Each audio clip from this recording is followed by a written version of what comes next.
where desperate Vietnamese scrambled and fought to find a way out. On March 29th, the World Airways jumbo jet flew into Da Nang to evacuate refugees. The airline president, Ed Daly, was aboard the flight, and so was CBS News correspondent Bruce Dunning. Reports from Saigon said thousands of people were roaming Da Nang airfield. But as the plane landed, this did not at first seem evident. But then people poured from behind buildings and revetments, racing on cars, jeeps, trucks, Hondas, and on foot, desperate to get to the plane and make sure they got on before anyone else. One guy got on. As soon as the rear stairway was lowered, the stampede of terrorized people tried to storm the plane. From the cockpit, the pilots reported by radio that the situation was out of control.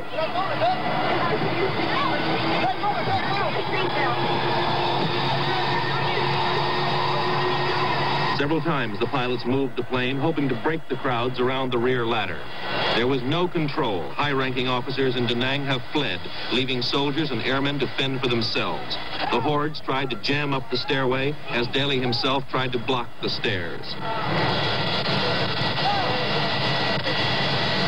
As men clambered over one another, pushing aside women and children in their panic-stricken fury, members of the air crew dragged them onto the plane, trying to fill it as fast as possible. The tension and panic intensified. The heavily armed men were menacing. They left their wives, their children, their aged parents on the runway while they forced their own way on board, a rabble of young enlisted men. CBS News cameraman Mike Marriott and soundman Mai Van Duk dared not leave the plane, aware they might not be able to get back on. One newsman was left behind as the crowd pushed him out of reach of the plane. The stewardesses dragged people on and rushed them to seats, screaming all the while, "Where are the women and children?" They piled 4, 5, and 6 men into seats intended for 3. Finally, there was room for no more. The plane began to move as people still clambered up the ladder. Angry men left behind fired pistols and automatic weapons at the plane, determined that no one would go if they couldn't. A grenade went off under one wing, damaging it. Unable to move on the blockaded runway, the plane raced down the taxiway, swerving to avoid abandoned vehicles, perhaps even running over people. As the plane strained laboriously into the air, people were still clinging to the wheels and the rear stairs. 7 men fell off as the plane reached heights of 1,000 feet or more. As the plane reached 6,000 feet, one man was still stuck in the ladder.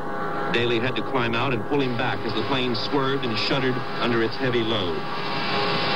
As calm fell on the smug men who had managed to fight off their friends and relatives to get on, the hard-working cabin crew took account. 268 people were on board, among them 5 women and 2 or 3 small children. The rest were some of the men whom President Chu said would defend Da Nang. They had no apparent feelings about leaving others behind, only gratitude that World Airways had saved their lives, with a flight that Ed Daly intended for refugee women and children. Once in flight at low altitude because the damaged rear stairway wouldn't close, the pilots assessed the damage to the plane. Bullets had damaged gas lines and the plane was losing fuel. The pilots were not sure the wheels would function on landing because people had attempted to hide in the wheel wells. The flight from Da Nang to Saigon normally takes about 50 minutes. This one took more than an hour and a half. Another World Airways plane flew alongside trying to assess the damage and reported that the cargo hatches were open and full of people.